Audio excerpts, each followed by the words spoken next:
하나님과 동행하는 귀한 날입니다. 오늘도 함께 묵상하는 말씀이 오늘을 살아낼 수 있는 힘이 되기를 간절히 소망합니다. 오늘 우리에게 주시는 하나님의 말씀은 사무엘기하 2장 12절에서 17절까지 말씀입니다. 우리 다 함께 읽겠습니다. 어느 날 넬의 아들 아브넬이 사울의 아들 이스보셋의 부하들을 거느리고 마하나임을 떠나 기브온으로 갔다. 수르야의 아들 요압도 다윗의 부하들을 거느리고 나서서 두 장군이 기브온 연못을 사이에 두고 서로 맞붙게 되었다. 한편은 연못의 이쪽에 또 한편은 연못의 저쪽에 진을 쳤다. 그때 아브넬이 요압에게 이런 제안을 하였다. 젊은이들을 내세워서 우리 앞에서 겨루게 합시다. 요압도 그렇게 하자고 찬성하였다. 젊은이들이 일어나서 일정한 수대로 나아갔는데 사울의 아들 이스보셋 쪽에서는 베냐민 사람 12명이 나왔고 다윗의 부하들 가운데서도 12명이 나왔다. 그들은 서로 상대편 사람의 머리카락을 거머쥐고 똑같이 상대편 사람의 옆구리를 칼로 찔러서 모두 함께 쓰러져 죽었다. 그래서 기브온에 있는 그곳을 헬가타수림 곧 칼의 벌판이라고 부른다. 그날의 싸움은 가장 치열하게 번져 나갔고 결국 아브넬이 거느린 이스라엘 군대가 다윗의 군대에게 졌다.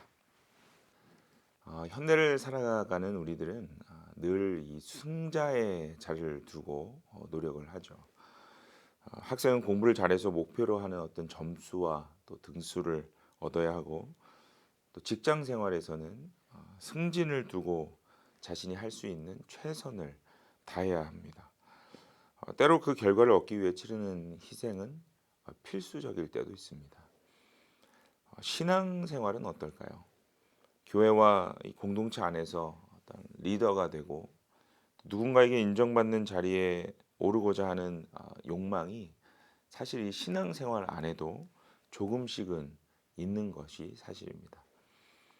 이 모든 것이 잘못된 것은 아니죠.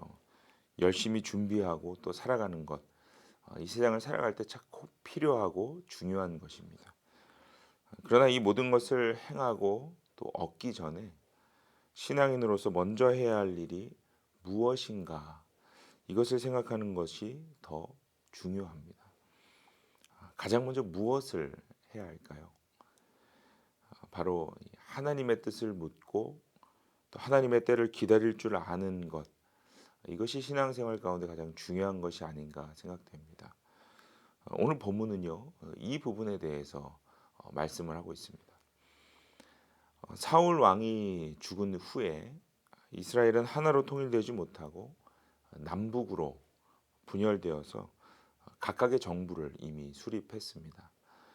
그런데 문제는 이 각각의 정부가 서로 이 정통성을 주장한다는 것에 있었어요. 서로 자기가 정통성을 가지고 있다 이렇게 주장했기 때문에 두 나라 간의 이 갈등은 필연적이었습니다. 그래서 오늘 본문에 기록된 이 기브온 전투는 다윗의 유다 정부와 이스보셋의 이스라엘 정부 간에 피할 수 없는 전쟁이었습니다. 세상의 시각으로 본다면 사울의 아들인 이 이스보셋이 왕권을 이어받았기 때문에 이스라엘 정부가 정통성을 주장할 수 있다고 생각할 수도 있습니다. 그러나 하나님은 이미 다윗을 이스라엘 왕으로 세우셨죠. 그래서 남유다 역시 자신의 정통성을 주장할 수밖에 없었습니다. 양쪽 모두 자신의 주장에 일리가 있죠. 그런데 문제는 이 두 가지의 주장 가운데 하나님의 마음과 합한 것이 있는가에 있습니다. 우리 삶에도 이와 같은 문제들이 있죠. 서로 자신의 주장이 합당하다라고 여기게 될 때가 참 많습니다. 그리고 각자의 주장이 확고해질수록 공통적으로 나타나는 현상이 있습니다. 그것이 하나님의 마음과 합한 것인가 이것을 확인하지 못한다는 것이죠. 이것은 비단 사람과 사람 사이의 어떤 관계에서만 있는 것은 아닌 것 같습니다. 살아가면서 내가 원하는 일을 진행할 때에도 마찬가지겠죠. 그 일에 대한 확신이 분명할수록 하나님의 뜻과 하나님의 계획을 기다리는 것은요, 사실 쉽지 않습니다. 오늘 본문에 등장한 이 아브넬은 사울의 아들 이 이스보셋을 왕으로 세운 사람입니다. 아브넬은 이미 하나님께서 이 다윗을 왕으로 세우기 원하신다는 것을 알고 있었죠. 그럼에도 불구하고 그는 이스보셋을 세워서 북이스라엘의 정통성을 주장하고 결국 이스라엘 전체를 다스리려는 이 개인의 야심을 드러냈습니다. 그리고 오늘 그 첫 싸움을 기브온에서 벌이게 되죠. 중요한 것은 이 전쟁을 앞두고 하나님께 기도했다거나 하나님의 뜻을 구했다는 내용이 전혀 없다는 것입니다.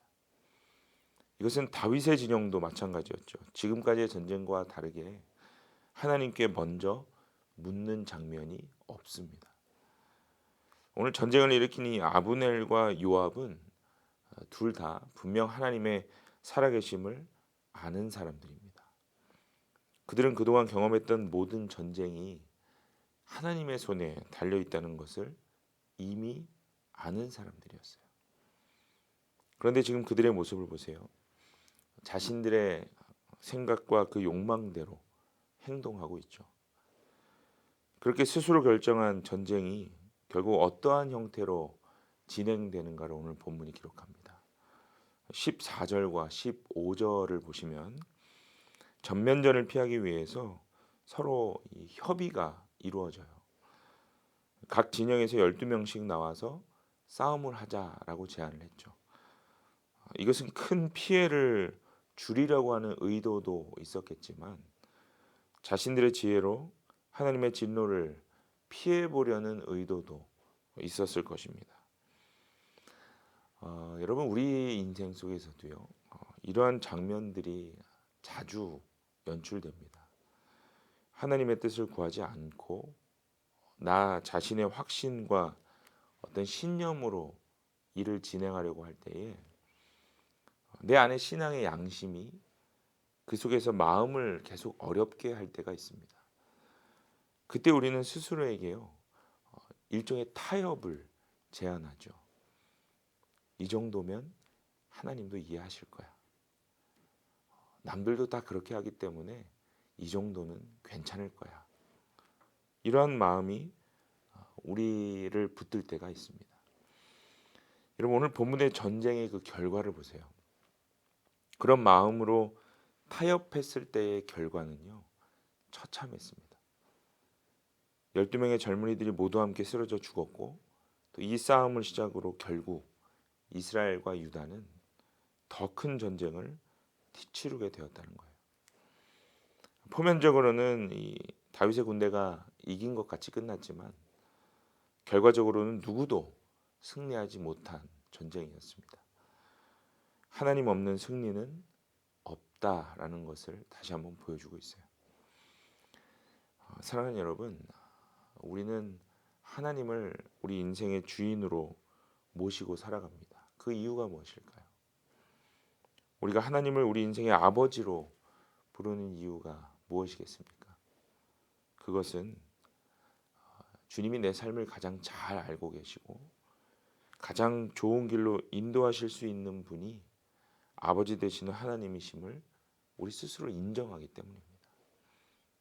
또 이것을 인정해가는 그 긴 과정이 바로 신앙 생활이겠죠.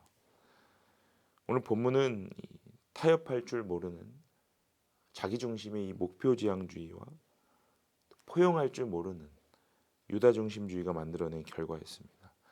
그런데 여러분 우리 안에도 이런 모습이 있다는 거예요. 하나님의 뜻을 묻지 못하게 만드는 목표지향적인 모습이 우리 신앙 안에도 있습니다. 또 반대로 신앙이라는 그 명목 아래 내 마음이 움직이는 대로 그렇게 행하는 나만의 중심주의도 여전히 남아 있습니다. 사랑하는 여러분, 우리는요 하나님 중심의 삶을 살아야 하는 사람들입니다. 그렇게 이 모든 일을 행하기에 앞서서 항상 먼저 주님께 기도로 묻고 또 하나님의 말씀으로 주님의 뜻을 분별하는 영적인 습관이 있어야 합니다. 오늘 본문을 통해 다시 한번 내 안에 남아있는 나만의 중심을 다시 찾고 돌아보실 수 있기를 바랍니다. 하나님의 뜻을 묻지도 못하고 있는 내 삶의 영역을 천천히 점검해 보시고요. 하나님의 계획이 무엇인지를 다시 구하고 또 그것을 인정할 수 있는 하루가 되시기를 바랍니다. 여러분, 우리 힘으로 할 수 없는 것이겠죠. 눈앞에 보이는 것 때문에 우리는 쉽게 흔들리기 때문입니다. 그렇기 때문에 더욱 보혜사 되시는 성령님의 도우심을 구하시기 바랍니다. 그때 하나님께서 성령님을 통해 우리의 모든 결단과 하나님께 물어가는 그 신앙의 훈련을 지키고 또 이루어가게 하실 것입니다. 오늘 하루 다시 한번 이 은혜를 경험하고 또한 결단할 수 있는 우리 모두가 되기를 간절히 소망합니다. 함께 기도하겠습니다. 하나님, 우리의 어떠함에도 불구하고 그것과 상관없이 우리를 늘 은혜의 길로 인도하심에 감사합니다. 때로 내가 원하는 그 목표를 향하여서 살아가고 또 나 중심적인 사고로 판단할 때에도 하나님 나를 떠나지 않으시고 계속해서 우리 인생을 수정하고 전환시켜 주심에 감사드립니다.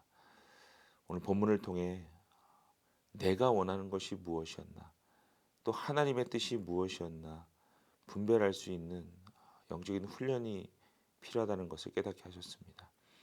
하나님, 우리도 하나님 앞에서 내 생각대로 살아갈 때가 있습니다. 그것을 다시 인정하고 주님께 질문할 수 있는 신앙의 훈련과 영적인 여유가 있게 하여 주옵소서. 또한 우리의 힘과 의지로 할 수 없사오니 보혜사 성령님을 통하여서 그분의 도우심으로 오늘 다시 한번 우리 인생을 천천히 돌아볼 수 있는 은혜를 허락하여 주옵소서. 오늘도 그렇게 주님께 내 삶을 맡기는 하나님의 은혜가 있는 삶이기를 원합니다. 살아계신 예수님의 이름으로 간절히 기도드립니다. 아멘.